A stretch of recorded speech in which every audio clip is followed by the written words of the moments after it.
can stay here. You can stay up. It's fine. Thank you.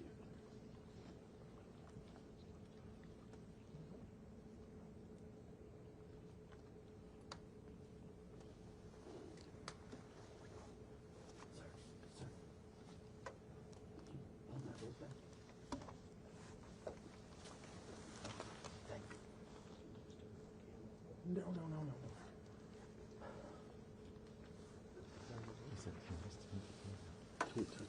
Jesus Christ.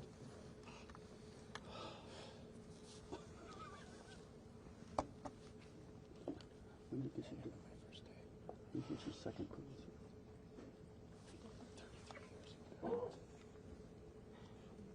You get out? Yeah, man. I'll be fine.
Thanks, Julio. It's primarily an issue for the walkout. Right? Yeah, no, I know. That's about it. The rope is pushing it. There we go. Thank you. There we go. Thank you. Thanks, Julio.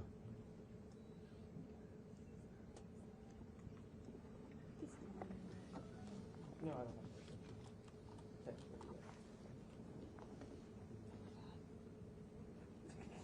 Yeah. That's 16. Okay, all right. Almost.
He is prisoner. He is prisoner.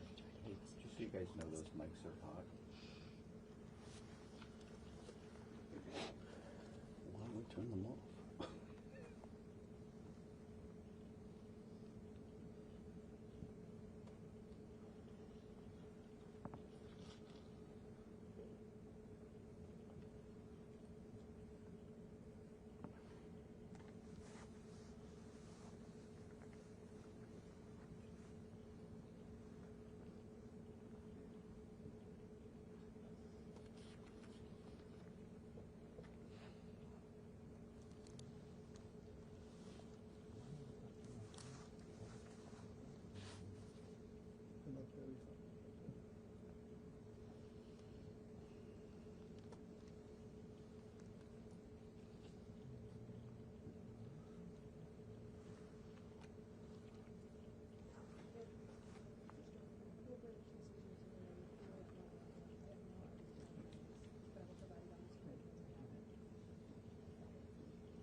Jonathan. Who is it? Your Yeah, foot right keeps now hitting it's the tripod. Is it true? Yeah. With the lens? Yeah, You're not going to pan? I will, but not right now. Peter. Until he's comfortable. Peter, which direction should I move my feet? To my right? To your right. Is that better? Cool. And then it's in the shot. Just trying to figure it out. Up or down here? Yeah, I mean, that's fine. That's fine.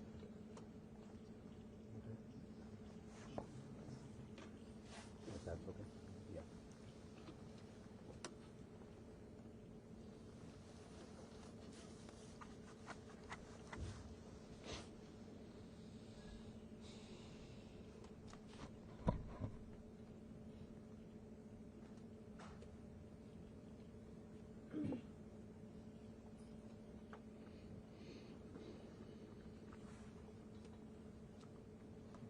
Are you okay with this? I wouldn't put it right in front of you if I thought you were gonna be up. Oh, yeah.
No, yours is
fine.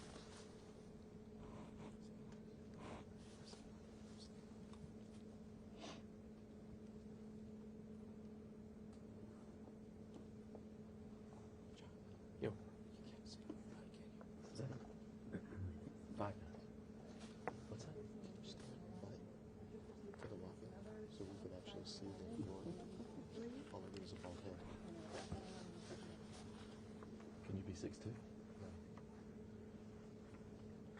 If I'm on my butt, I can't see over there. Never am up. Sam, look up. Let's see over whose head. Amy Tierney.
Okay, thank you very much. This is big stuff, and we appreciate you being here. Late last night and early today, at my direction, the United States Armed Forces conducted an extraordinary military operation in the capital of Venezuela. Overwhelming American military power, air, land, and sea, was used to launch a spectacular assault. And it was an assault like people have not seen since World War II. It was a force against a heavily fortified military fortress in the heart of Caracas to bring outlaw dictator Nicolas Maduro to justice. This was one of the most stunning, effective, and powerful displays of American military might and competence in American history. And if you think about it, we've done some other good ones, like the attack on Soleimani, the attack on al-Baghdadi, and the obliteration and decimation of the Iran nuclear sites just recently in an operation known as Midnight Hammer, all perfectly executed and done. No nation in the world could achieve what America achieved yesterday, or frankly, in just a short period of time. All Venezuelan military capacities were rendered powerless as the men and women of our military, working with U.S. law enforcement, successfully captured Maduro in the dead of night. It was dark. The lights of Caracas were largely turned off due to a certain expertise that we have. It was dark, and it was deadly. But captured along with his wife, Celia Flores, both of whom now face American justice. Maduro and Flores have been indicted in the Southern District of New York, Jay Clayton, for their campaign of deadly narco-terrorism against the United States and its citizens. I want to thank the men and women of our military who achieved such an extraordinary success overnight with breathtaking speed, power, precision, and competence. You rarely see anything like it. You've seen some raids in this country that didn't go so well. They were an embarrassment. If you look back to Afghanistan, or if you look back to the Jimmy Carter days, they were different days. We're a respected country again, maybe like never before. These highly trained warriors operating in collaboration with U.S. law enforcement caught them in a very ready position. They were waiting for us. They knew we had many ships out in the sea, just sort of waiting. They knew we were coming. So they were in a ready, what's called a ready position. But they were completely overwhelmed and very quickly incapacitated. If you would have seen what I saw last night, you would have been very impressed. I'm not sure that you'll ever get to see it, but it was an incredible thing to see. Not a single American service member was killed, and not a single piece of American equipment was lost. We had many helicopters, many planes, many people involved in that fight. But think of that, not one piece of military equipment was lost, not one service member was, more importantly, killed. The United States military is the strongest and most fearsome military on the planet by far, with capabilities and skills our enemies can scarcely begin to imagine. We have the best equipment anywhere in the world. There's no equipment like what we have, and you see that even if you just look at the boats. You know, we've knocked out 97% of the drugs coming in by sea. 90%. Each boat kills on average, 25,000 people. We knocked out 97%. And those drugs mostly come from a place called Venezuela.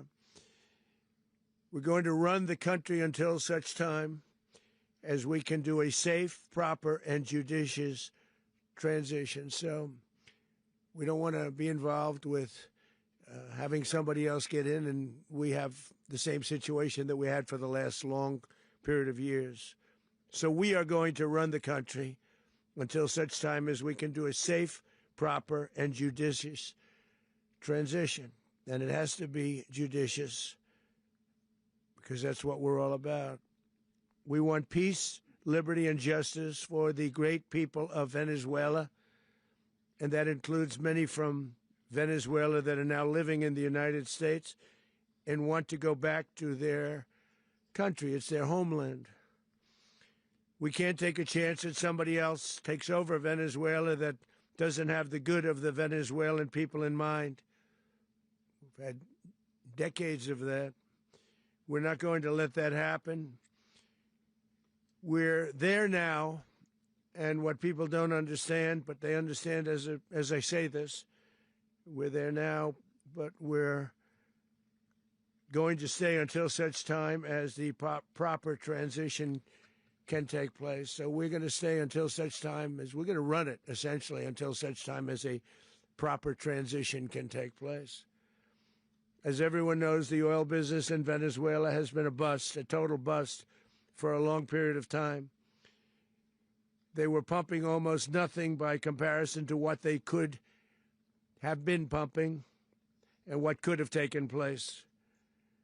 we're going to have our very large United States oil companies, the biggest anywhere in the world, go in, spend billions of dollars, fix the badly broken infrastructure, the oil infrastructure, and start making money for the country.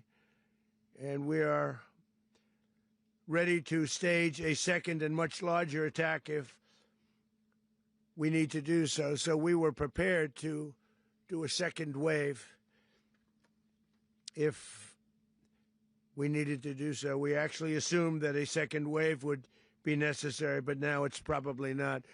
The first wave, if you'd like to call it that, the first attack was so successful, we probably don't have to do a second, but we're prepared to do a second wave, a much bigger wave, actually. This was pinpoint, but we have a much bigger wave that probably won't have to do. This partnership of Venezuela with the United States of America, a country that everybody wants to be involved with because of what we were able to do and accomplish, will make the people of Venezuela rich, independent, and safe. And it will also make the many, many people from Venezuela that are living in the United States extremely happy. They suffered. They suffered. So much was taken from them. They're not going to suffer anymore. The illegitimate dictator Maduro was the kingpin of a vast criminal network responsible for trafficking colossal amounts of deadly and illicit drugs into the United States. As alleged in the indictment, he personally oversaw the vicious cartel known as Cartel de las Solas, which flooded our nation with lethal poison, responsible for the deaths of countless Americans, the many, many Americans. Hundreds of thousands over the years of Americans died because of him. Maduro and his wife will soon face the full might of American justice and stand trial on American soil. Right now, they're on a ship they'll be heading to, ultimately, New York, and then a decision will be made, I assume, between New York and Miami or Florida. But we have people where the overwhelming evidence of their crimes will be presented in a court of law. And I've seen it. I've seen what we have. It's both horrible and breathtaking that something like this could have been allowed to take place. For many years after his term as president of Venezuela expired, Maduro remained in power and waged a ceaseless campaign of violence, terror, and subversion against the United States of America, threatening not only our people, but the stability of the entire region. And you all saw it. In addition to trafficking gigantic amounts of illegal drugs that inflicted untold suffering and human destruction all over the country, all over, in particular, the United States, Maduro sent savage and murderous gangs, including the bloodthirsty prison gang, Tren de Aragua, to terrorize American communities nationwide. And he did indeed. They were in Colorado. They took over apartment complexes. They cut the fingers off people if they called police. They were brutal, but they're not so brutal now. And I just have to congratulate our military, Pete and everybody, and our National Guard, because the job that they've done, whether it's in Washington, D.C., where we have a totally safe city, where it was one of the most unsafe cities anywhere in the world, frankly, and now we have no crime in Washington, D.C. We haven't had a killing. We had the terrorist attack a few weeks ago. A little bit of a different kind of a threat. But we haven't had a killing in a long period of time, 6-7 months. We used to have two, on average, 2 a week in Washington, our capital. We don't have that anymore. The restaurants are opening. Everyone's happy. They're going, they're walking their daughters, they're walking their children, their wives. They walk to restaurants. Restaurants are opening all over Washington, D.C. So I want to thank the National Guard. I want to thank our military. And I want to thank law enforcement. It's been amazing. And they should do it with more cities. We're doing it, as you know, and we're doing it in Memphis, Tennessee right now, and crime is down. We've just sort of started a few weeks ago, but crime is down now 77%.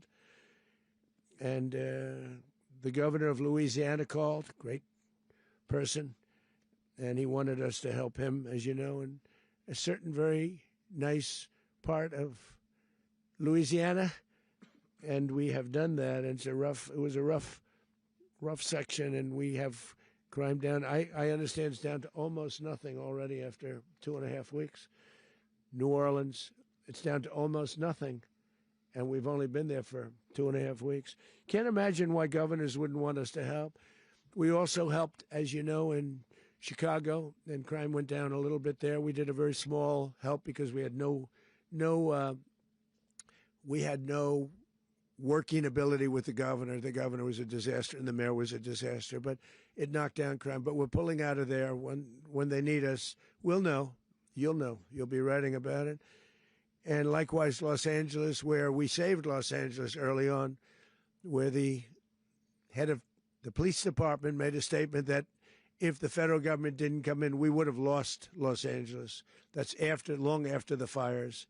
That's when they had the riots in Los Angeles. We did a great job. Got no credit for it whatsoever, but that's okay. It doesn't matter. We don't need the credit. But we'll be pulling out when they need us. They'll call, or we'll go back if we have to. We'll go back. But we did a great job in various cities. But the place that we're very proud of is Washington, D.C., because it's our nation's capital. We took it from being a crime-ridden mess to being one of the safest cities in the country. But the gangs that they sent raped, tortured, and murdered American women and children. They were in all of the cities I mentioned, Tren de Aragua. And they were sent by Maduro to terrorize our people, and now Maduro will never again be able to threaten an American citizen or anybody from Venezuela. There will no longer be threats. For years, I've highlighted the stories of those innocent Americans whose lives were so heartlessly robbed by this Venezuelan terrorist organization. Really one of the worst. One of the worst, they say the worst. Americans like 12-year-old Jocelyn Nungari from Houston. Beautiful Jocelyn Nungari, what happened to her?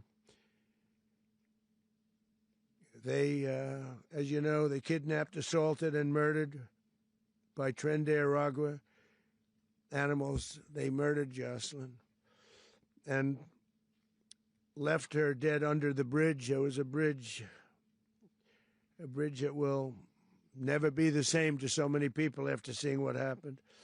As I've said many times, the Maduro regime emptied out their prisons, sent their worst and most violent monsters into the United States to steal American lives. And they came from mental institutions and insane asylums. They came from prisons and jails. The reason I say both, they sound similar. Actually, prisons a little bit more hostile, a little bit tougher. A mental institution isn't as tough as an insane asylum, but we got them both. They sent from their mental institutions. They sent from their jails, prisons. They were drug dealers. They were drug kingpins. They sent everybody bad into the United States, but no longer. And we have now a border where nobody gets through. In addition, Venezuela unilaterally seized and stole American oil, American assets, and American platforms, costing us billions and billions of dollars. They did this a while ago, but we never had a president that did anything about it. They took all of our property. It was our property. We built it. And we never had a president that decided to do anything about it. Instead, they fought wars that were 10,000 miles away. We built Venezuela oil industry with American talent, drive, and skill, and the socialist regime stole it from us during those previous administrations, and they stole it through force. This constituted one of the largest thefts of American property in the history of our country. Considered the largest theft of property in the history of our country. Massive oil infrastructure was taken like we were babies, and we didn't do anything about it. I would have done something about it. America will never allow foreign powers to rob our people or drive us back into and out of our own hemisphere. That's what they did. Furthermore, under the now deposed dictator Maduro, Venezuela was increasingly hosting foreign adversaries in our region and acquiring menacing offensive weapons that could threaten U.S. interests and lives. And they used those weapons last night. Potentially in league with the cartels operating along our border. All of these actions were in gross violation of the core principles of American foreign policy, dating back more than 2 centuries, and not anymore. All the way back, it dated to the Monroe Doctrines, and the Monroe Doctrine is a big deal, but we've superseded it by a lot, by a real lot. They now call it the Donroe Document. I don't know. It's Monroe Doctrine. We sort of forgot about it. It was very important, but we forgot about it. We don't forget about it anymore. Under our new national security strategy, American dominance in the Western Hemisphere will never be questioned again. Won't happen. So just in concluding, for decades, other administrations have neglected or even contributed to these growing security threats in the Western Hemisphere. Under the Trump administration, we are reasserting American power in a very powerful way in our home region. And our home region is very different than it was just a short while ago. The future will be, and we did this in my first term. We had great dominance in my first term, and we have far greater dominance right now. Everyone's coming back to us. The future will be determined by the ability to protect commerce and territory and resources that are core to national security. These are core to our national security. Just like tariffs are, they've made our country rich, and they've made our national security stronger than ever before. But these are the iron laws that have always determined global power. And we're going to keep it that way. We will secure our borders. We will stop the terrorists. We will crash the cartels, and we will defend our citizens against all threats, foreign and domestic. Other presidents may have lacked the courage or whatever to defend America, but I will never allow terrorists and criminals to operate with impunity against the United States.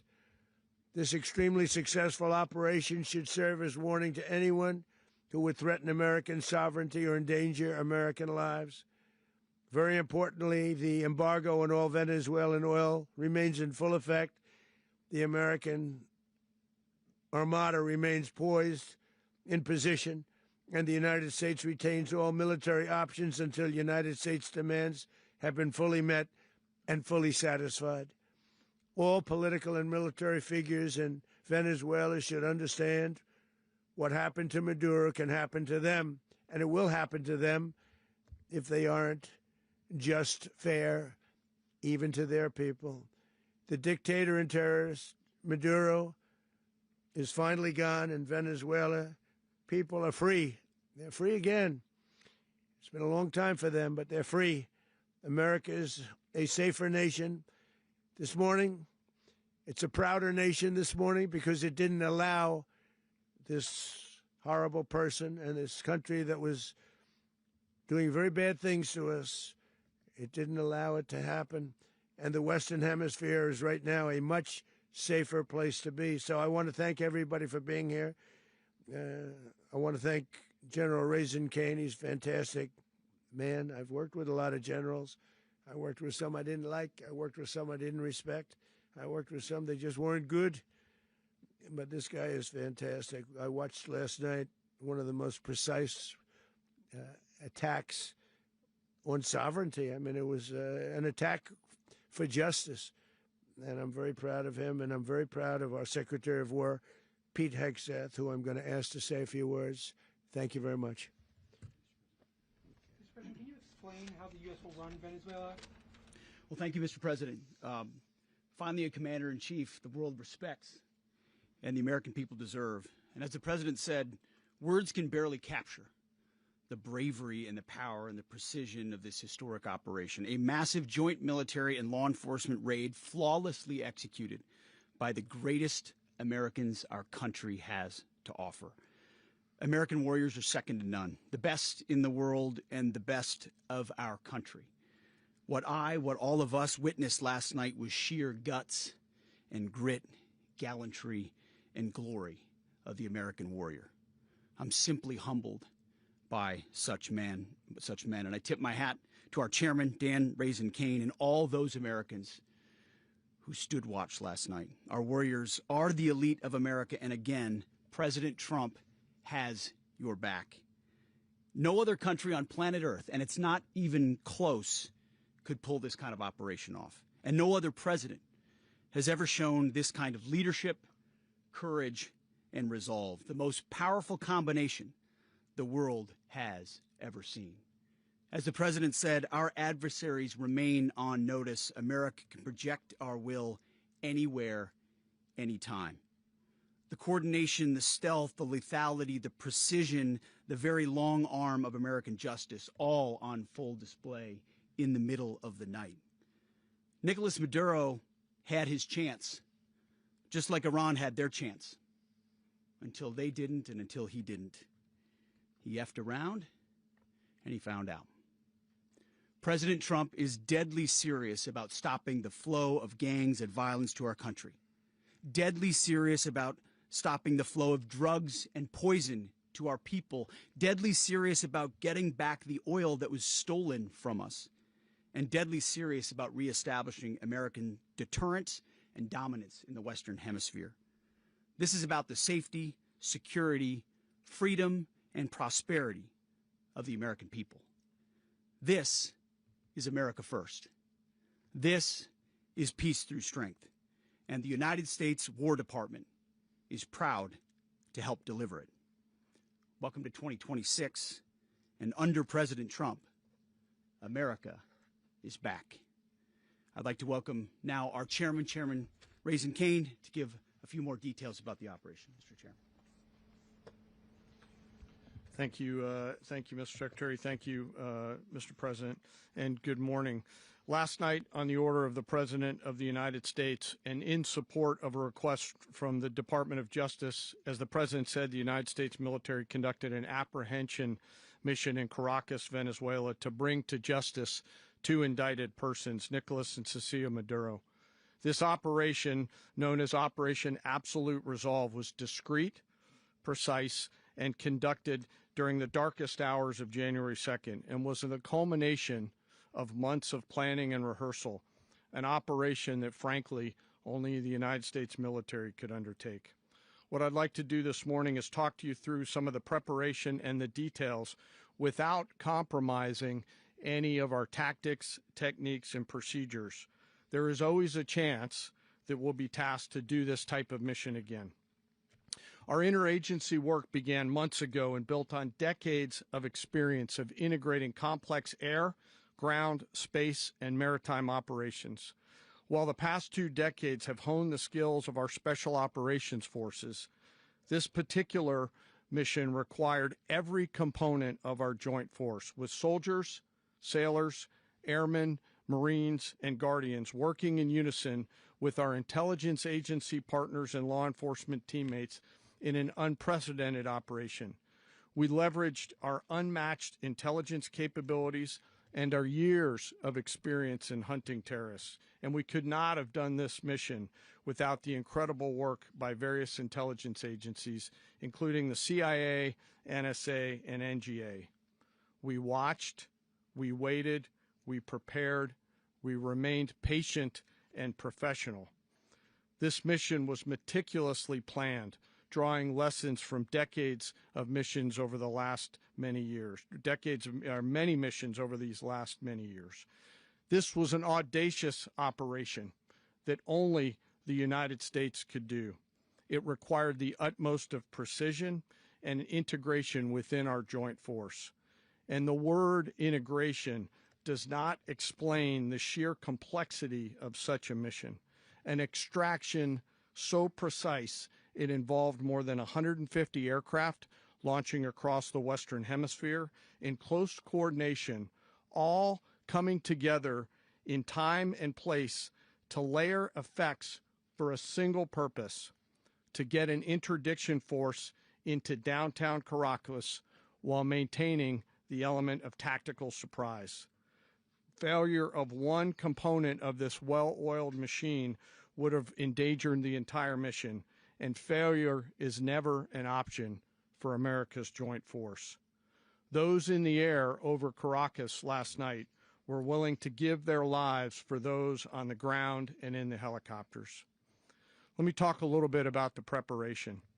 After months of work by our intelligence teammates to find Maduro and understand how he moved, where he lived, where he traveled, what he ate, what he wore, what were his pets, in early December, our force was set pending a series of aligned events. Key was choosing the right day to minimize the potential for civilian harm and maximize the element of surprise and minimize the harm to the indicted personnel, so as the president said, they could be brought to justice. And as the president said earlier today, weather in Venezuela is always a factor this time of the year. And over the weeks through Christmas and New Year's, the men and women of the United States military sat ready, patiently waiting for the right triggers to be met and the president to order us into action. Last night, the weather broke just enough, clearing a path that only the most skilled aviators in the world could maneuver through. Ocean, mountain, low cloud ceilings, but when tasked with a mission, this organization does not quit. At 10:46 p.m. Eastern Time last night, the president ordered the United States military to move forward with this mission. He said to us, and we appreciate it, Mr. President, good luck and Godspeed. And those words were transmitted to the entire joint force. Over the course of the night, aircraft began launching from 20 different bases on land and sea across the Western Hemisphere. In total, more than 150 aircraft, bombers, fighters, intelligence, reconnaissance, surveillance, rotary wing were in the air last night. Thousands and thousands of hours of experience were airborne. Our youngest crew member was 20, and our oldest crew member was 49, and there's simply no match for American military might. As the night began, the helicopters took off with the extraction force, which included law enforcement officers, and began their flight into Venezuela at 100 feet above the water. As they approached Venezuelan shores, the United States began layering different effects provided by Spacecom, Cybercom, and other members of the interagency to create a pathway.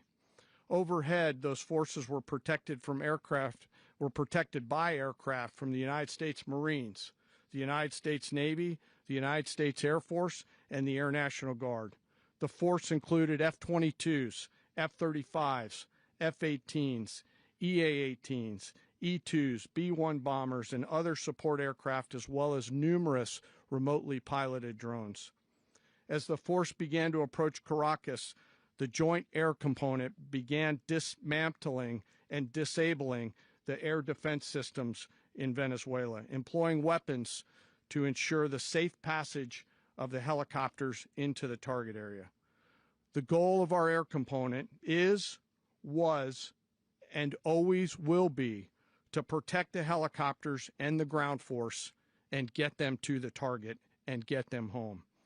As the force crossed the last point of high terrain where they'd been hiding in the clutter, we assessed that we had maintained totally the element of surprise.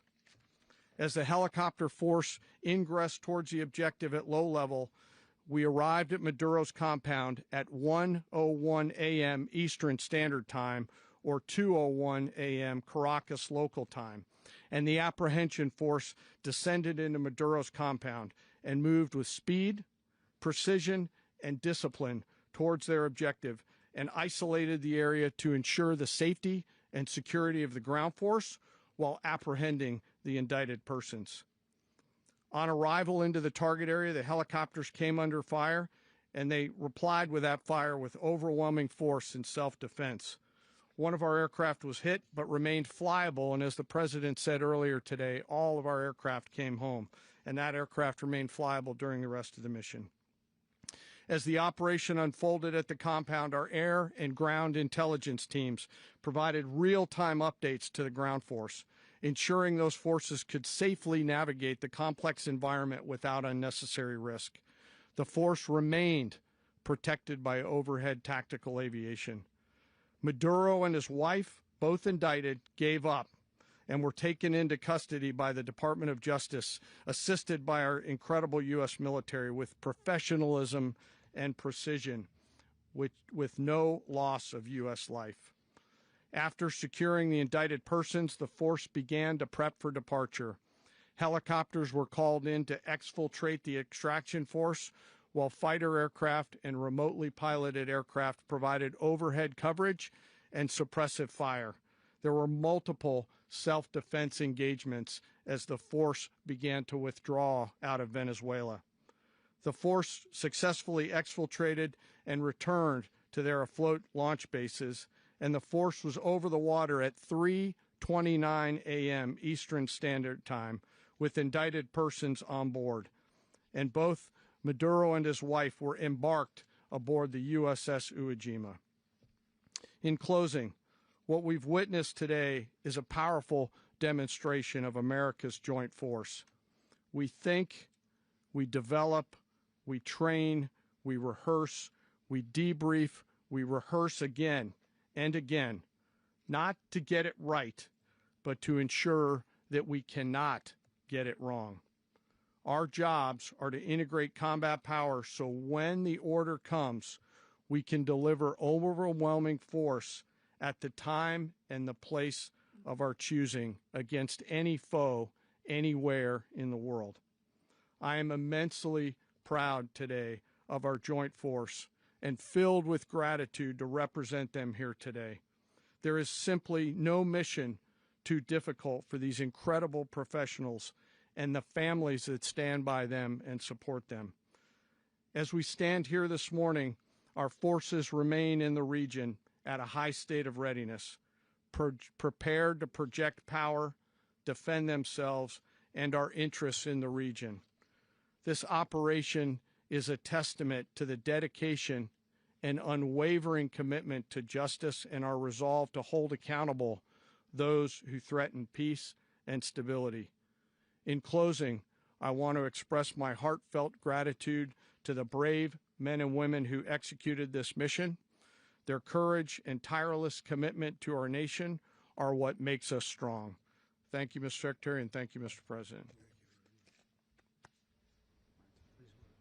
Well, I don't have much to add to what you've heard now, other than the following points. Nicolas Maduro was indicted in 2020 in the United States.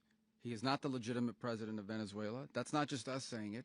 The first Trump administration, the Biden administration, the second Trump administration, none of those three recognized him. He's not recognized by the European Union and multiple countries around the world.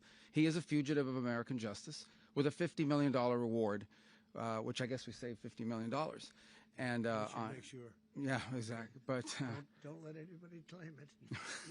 Nobody deserves it but us. But I want to be clear about one thing. Nicolas Maduro had multiple opportunities to avoid this. He was provided multiple very, very, very generous offers and chose instead to act like a wild man, chose instead to play around. And the result is what we saw tonight. The other message here is the following. You have a guy, like many people around the world, they like to play games. You have a guy who decides he's going to invite Iran into his country, is going to, do the confiscation of American oil companies, is going to flood our country with gang members, is going to take Americans prisoner and try to hold them for hostage and trade them like he was able to do with the Biden administration. Basically likes to play games all this time and thinks nothing's going to happen. And I hope what people now understand is that we have a president. The 47th president of the United States is not a game player. When he tells you that he's going to do something, when he tells you he's going to address a problem, he means it. He actions it. I can tell you, I've watched this process now for 14, 15 years, been around it. Everybody talks. I'm going to do this. I'm going to do that. When I get there, we're going to do this. We're going to take. This is a president of action. Like, I don't understand yet how they haven't figured this out. And now, if you don't know, now you know. Because this is the way it's going to play out. And I think people need to understand that this is not a president that just talks and does letters and press conferences. And, if he says he's serious about something, he means it. And this is something that was a direct threat to the national interest of the United States, and the president addressed it. There's a president of peace, by the way. I told you what I just said earlier. This guy had multiple opportunities to find his way somewhere else and figure out another. He could have been living somewhere else right now, very happy, but instead he wanted to play big boy. And so now, you know, he's got other sets of problems on his hands. And but I think the message here should be for the world. Look, the president doesn't go out looking for people to pick fights with. He's not generally wants to get along with everybody. We'll talk and meet with anybody, but don't play games. Don't play games with this president's in office, because it's not going to turn out well. And so I hope that I guess that lesson was learned last night, and we hope it'll be instructive moving forward. Is that a message for Cuba, Mr. President? Mr. President, Mr. President, Mr. President, you said that the U.S. is going to run Venezuela. So who's in power right now? Well, we're going to be running it with a group, and we're going to make sure it's run properly. We're going to rebuild the oil infrastructure, which will cost billions of dollars. It'll be paid for by the oil companies directly. They will be reimbursed for what they're doing, but that's going to be paid. And we're going to get the oil flowing the way it should be. As you know, it was just a minor flow. It was actually a minor flow for what they have. But we're going to run it properly, and we're going to make sure the people of Venezuela are taken care of. We're going to make sure the people that were forced out of Venezuela by this thug are also taken care of. Mr. President, does the U.S. running the country mean that U.S. troops will be on the ground? How will that work? Well, you know, they always say boots on the ground. Oh, so we're not afraid of boots on the ground if we have to have. We had boots on the ground last night at a very high level, actually. We're not afraid of it. We don't mind saying it. But we're going to make sure that that country is run properly. We're not doing this in vain. This is a very dangerous attack. This is an attack that could have gone very, very badly. Could have gone very badly. We could have lost a lot of people last night. We could have lost a lot of dignity. We could have lost a lot of equipment. The equipment is less important, but we could have lost a lot. And we're going to make sure that this is proper. We're there now. We're ready to go again if we have to. We're going to run the country right. It's going to be run very judiciously, very fairly. It's going to make a lot of money. We're going to give money to the people. We're going to reimburse people that were taken advantage of. We're going to take care of everybody. It's very important. We couldn't let them get away with it. You know, they stole our oil. We built that whole industry there, and they just took it over like we were nothing. And we had a president that decided not to do anything about it. So we did something about it. We're late, but we did something about it. Yeah, please. Can you explain the exact mechanism by which you're going to run the country? Are you going to designate a U.S. official to coordinate? Yes, it's all being done right now. We're designating people. We're talking to people. We're designating various people, and we're going to let you know who those people are. That would run Venezuela. Well, it's largely going to be for a period of time the people that are standing right behind me. We're going to be running it. We're going to be bringing it back. It's a dead, you know, I talk about a dead country. A year and a half ago, we were a dead country. Now we're the hottest country anywhere in the world. We're a country doing better than any country anywhere in the world. And it required leadership. Venezuela has a lot of bad people in there, a lot of bad people that shouldn't be leading. We're not going to take a chance that one of those people take over for Maduro. So you can look at, and others, we have fantastic people, including people in the military. So we're going to have a group of people running it until such time as it can be put back on track, make a lot of money for the people, and give people a great way of life, and also reimbursement for people in our country that were forced out of Venezuela. Rubio would be... You said earlier today that you weren't going to back Machado to come back and be the opposition leader in your Fox and Friends interview. And then you also mentioned the vice president of Venezuela. Are you going to work with the vice president of Venezuela, or how do you foresee the relationship going? I understand she was just sworn in, but she was, as you know, picked by Maduro. So Marco's working on that directly. He's just had a conversation with her, and she's essentially willing to do what we think is necessary to make Venezuela great again. Very simple. Mr. President, Colombian President Gustavo Petro, a couple weeks ago, he said he's got to watch his ass. And today, he said he's not concerned about anything happening to him in the aftermath of this operation. So, just what your message is about that? Well, he has cocaine mills. He has factories where he makes cocaine. And yeah, I think I stick by my first statement. He's making cocaine. They're sending it into the United States. So he does have to watch his ass.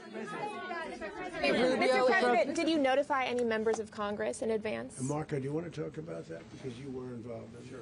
We call members of Congress immediately after. This was not the kind of mission that you can do congressional notification on. It was a trigger-based mission in which conditions had to be met night after night. We watched and monitored that for a number of days. So it's just simply not the kind of mission you can call people and say, hey, we may do this at some point in the next 15 days. But it's largely a law enforcement function. Remember, at the end of the day, at its core, this was an arrest of 2 indicted fugitives of American justice, and the Department of War supported the Department of Justice in that job. Now, there are broader policy implications here, but it's just not the kind of mission that you can pre-notify because it endangers the mission. Plus, if I could add one thing to that, Congress has a tendency to leak. This would not be good. If they leaked, General, I think it would have been maybe a very different result.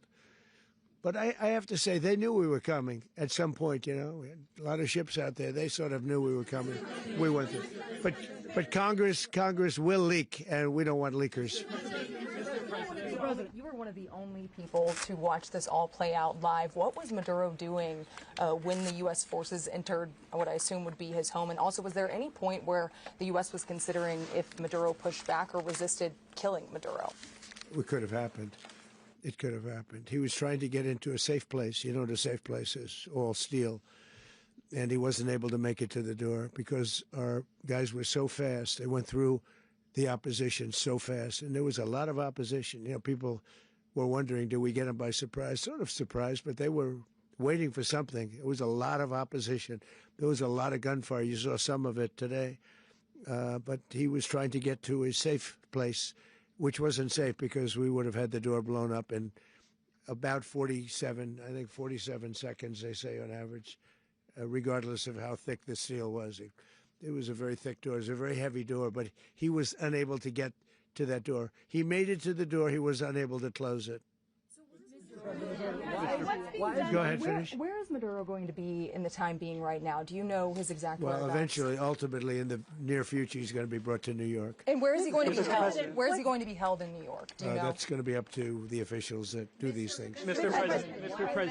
President, the U.S. has something of a mixed track record of ousting dictators without necessarily a plan for what comes afterwards. Did that weigh on your decision? Well, that's when we had different presidents, but with me, that's not true. With me, we've had a perfect track record of winning. We win a lot, and we win. If you look at Soleimani, you look at al-Baghdadi, you look at the Midnight Hammer. Midnight Hammer was incredible. Right now, you wouldn't have peace in the Middle East. We have essentially peace in the Middle East because of that. If we weren't successful with Midnight Hammer, you wouldn't have peace in the Middle East. So, with me, you've had a lot of victory. You've had only victories. You've had no losses. Yeah. President, can you? How long do you expect the U.S. to run Venezuela, and how soon do you want Venezuelan people to hold elections? So I'd like to do it quickly, but it takes a period of time. You know, we're rebuilding. We have to rebuild their whole infrastructure. The infrastructure is rotted. It's actually very dangerous. It's blow-up territory. Oil is very dangerous. It's a very dangerous thing to take out of the ground.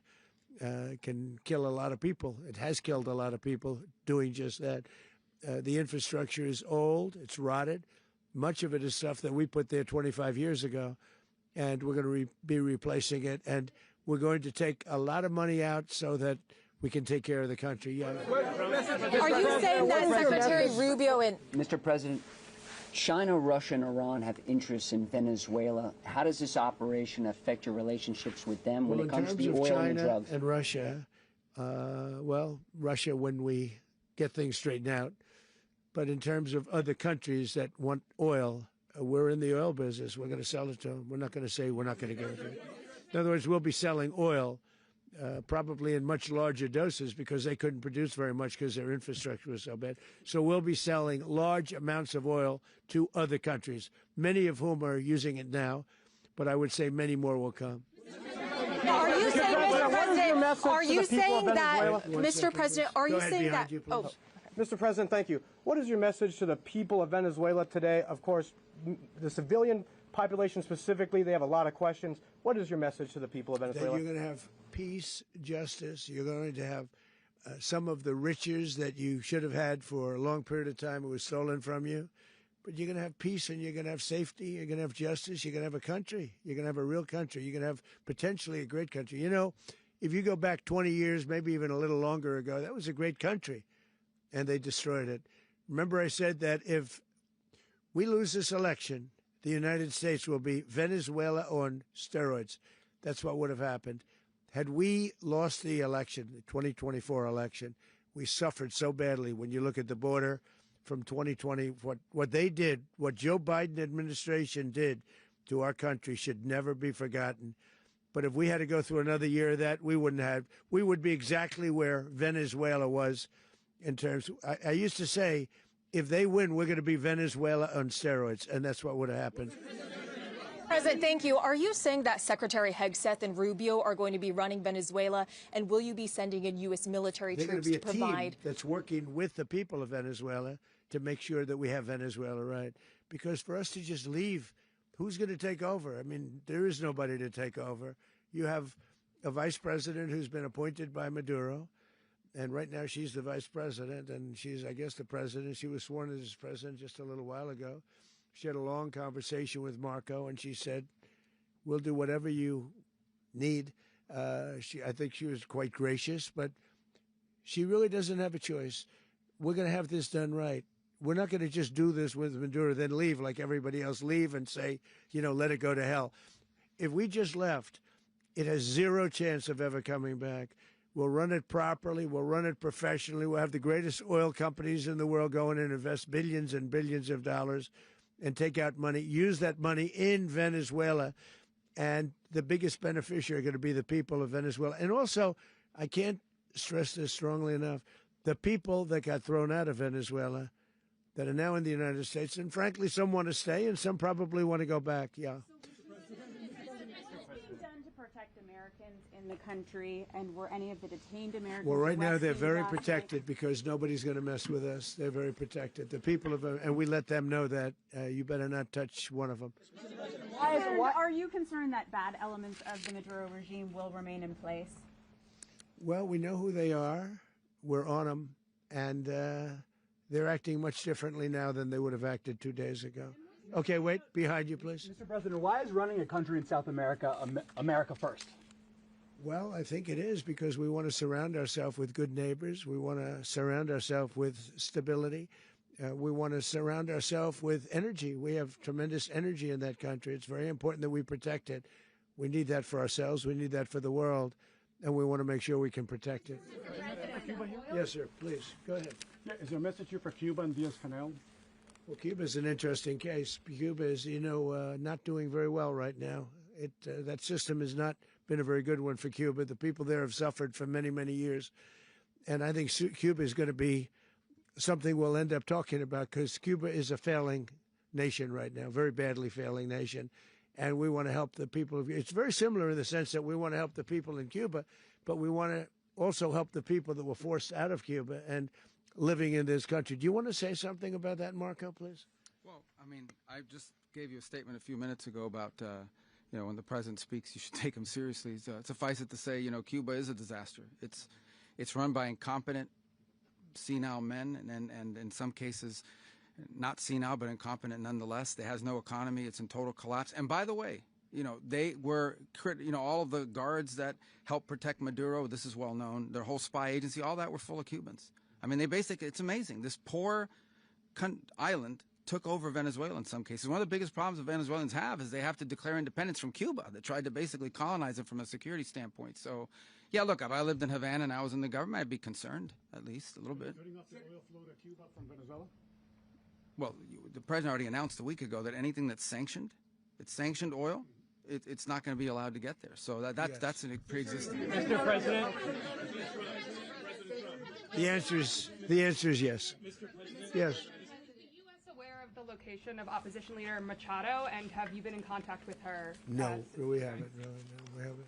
Mr. President. Do you have any hesitations about Machado? Mr. President, on Monday. Oh, I think it would be very tough for her to be the leader. She doesn't have the support within or the respect within the country. She's a very nice woman, but she doesn't have the respect to be the leader. Mr. President, is it possible that the U.S. ends up administrating Venezuela for years? Well, it won't cost us anything because the money coming out of the ground is very substantial. So it's not going to cost us anything.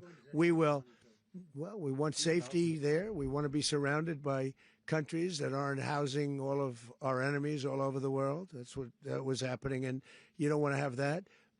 But we're going to be rebuilding, and we're not spending money. The oil companies are going to go in. They're going to spend money. We're going to take back the oil that, frankly, we should have taken back a long time ago. A lot of money is coming out of the ground. We're going to get reimbursed for all of that. We're going to get reimbursed for everything that we spend. So it's going to be a very important. This is a very big evening that took place last night. We have to be surrounded by safe, secure countries, and we also have to have energy. Very important. We have to have energy that's real energy, not where they're getting 4% and 5% of the energy out of the ground. You take a look. It was such a disaster. So what's going to happen with Venezuela, I think, over the next period of a year is going to be a great thing. And the people of Venezuela will be the biggest beneficiaries. Mr. President, Going to send in U.S. military. Mr. President, thank you. What did you last speak to Maduro about when you spoke? And is the Well, US I don't want to get war into with the Venezuela? conversations, but I did have conversations with him, and I said, you got to surrender. And I actually thought he was pretty close to doing so, but now he wished he did, yeah. You said that Maduro is responsible for drug trafficking. You recently pardoned the former president of Honduras, who was convicted of many drug trafficking. Can you explain how these two situations are different? And would you ever pardon Maduro? I endorsed, as you know, the winning president, the man who won in Honduras. I endorsed the man who won in Chile. I endorsed the man who won in Argentina. And we are doing very well with that whole group. What the man that I pardoned was, if you could equate it to us, he was treated like the Biden administration treated a man named Trump. That didn't work out too well for them. This was a man who was persecuted very unfairly. He was the head of the country. He was persecuted very unfairly. And there are a number of them. And we felt that it was a very unfair situation that happened to him. He's also a party member of the man who won. So obviously the people liked what I did. And one of the reasons that was done is because of the fact that the party in power felt very strongly that that man was treated very badly. I studied it very quickly, and then I studied it in great detail. I went to a lot of the people standing behind me, and they felt that that man was persecuted and treated very badly. That's why I gave him a pardon. You referenced boots on the ground earlier. Can you just sort of button this up? Do you envision the U.S. military having a presence in Venezuela as the U.S. runs that country? No, we're going to have a presence in Venezuela as it pertains to oil, because we have to have, we're sending our expertise in. So you may need something, not very much. But no, we're going to be taking out a tremendous amount of wealth out of the ground. And that wealth is going to the people of Venezuela and people from outside of Venezuela that used to be in Venezuela. And it goes also to the United States of America in the form of reimbursement for the damages caused us by that country. So I want to thank you all very much. Thank you. Do you have one? Yes, please. You were so nice before. I'm going to give you the final question. Go ahead. Thank you, Mr. Unless President. it's a bad question, in It's which about case Putin. I'll go one word. It's about who? It's about Putin, if you want. About Putin. Well, that's always nice You had to a talk phone. about Putin. You had a phone call with him Yeah. on Monday. Did he talk at all about Maduro? Did y'all talk about this? No, we didn't. And We then- never spoke about Maduro. Are you mad at him right now? I mean, there's this I'm not intelligence. thrilled with Putin. I'm not thrilled with Putin. He's killing too many people. I thought that would be so. I settled 8 1/4 war. You know what the 1/4 was? Thailand and Cambodia. I did it again. They broke out, and I did it in about 5 hours, and I settled it. I'm giving myself 1/4, so I'm up to now 8 1/4. In other words, I settled the war, but then they broke out. They had a pretty bad breakout over the last 4 days. I got them to go back to peace. So I only give 1/4. I thought the easiest one would be, one of the easier ones would be Russia, Ukraine. It's not. And they both have done some pretty bad things. And look, that's Biden's war. That's not my war. But I want to stop the lives. Did you see where last month, 30,000, it was 27,000 the month before. 30,000, mostly soldiers, were killed this last month. 30,000. I want to stop that. You know, I got NATO to pay 5% instead of the 2% that they weren't paying. They weren't paying 2, now they pay 5. And we send them a lot of munitions. We send them a lot of things, missiles and various other things, a lot. And they pay. The United States is not losing money. We're probably making money on that. It's the last thing I care about. I just want to stop all those people. We're losing 25, 30,000 human beings that come from two places that are very far away. But if I can stop, because it's something I've been pretty good at doing, deals, I guess. It's all a deal. Life is a big deal.